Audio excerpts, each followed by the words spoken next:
রপ্তানিতে বৈশ্বিক প্রতিযোগিতায় টিকতে সবার আগে জ্বালানি সংকট মোকাবেলা করতে হবে বাংলাদেশকে, এমন মন্তব্য করে ব্যবসায়ী নেতারা বলছেন বর্তমান বাস্তবতায় বিশেষ প্রণোদনা ছাড়া কারখানাগুলোর টিকে থাকাই কঠিন। মঙ্গলবার রাজধানীতে বিজিএমএ ও বিটিএম এর মাঝে সমঝোতা চুক্তি স্বাক্ষর অনুষ্ঠানে এসব কথা উঠে আসে। দেশের রপ্তানি আয়ের প্রধান খাত তৈরি পোশাকের এগিয়ে যাওয়ার ক্ষেত্রে আছে নানা সমন্বয়হীনতা। জ্বালানি সংকটের কারণে উৎপাদনে পিছিয়ে পড়ছে কারখানাগুলো। এছাড়া শক্তিশালী ব্যাকওয়ার্ড লিঙ্কেজের অভাব ও চীনের কাঁচামাল নির্ভরতার কারণে বিশ্ববাজারের প্রতিযোগিতায়ও পিছিয়ে পড়ছে বাংলাদেশ। এমন প্রেক্ষাপটে $100 বিলিয়ন রপ্তানির লক্ষ্য অর্জনে এক ছাতার নিচে এসে সমঝোতা স্মারক সই করেছে বিজিএমইএ ও BTMA.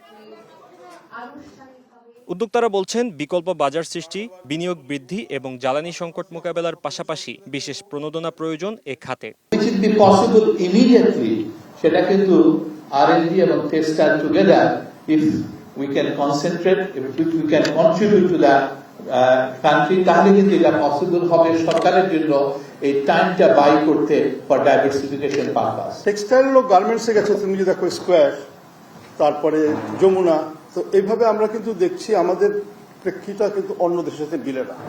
We cannot wait for outsiders to come and invest in either textile or garments. The people in textile and garments will have to invest into each other, as we have seen.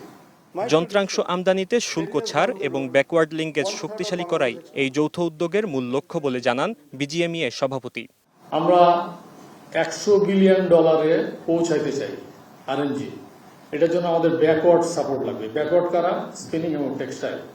আমরা BGMA থেকে বর্তমান পর্ষদ বলি আমরা $100 বিলিয়নে পৌঁছাতে চাই, কিন্তু at the same time with certain value addition.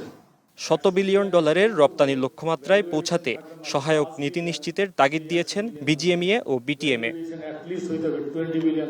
Fahim Yusuf, Star News, Dhaka.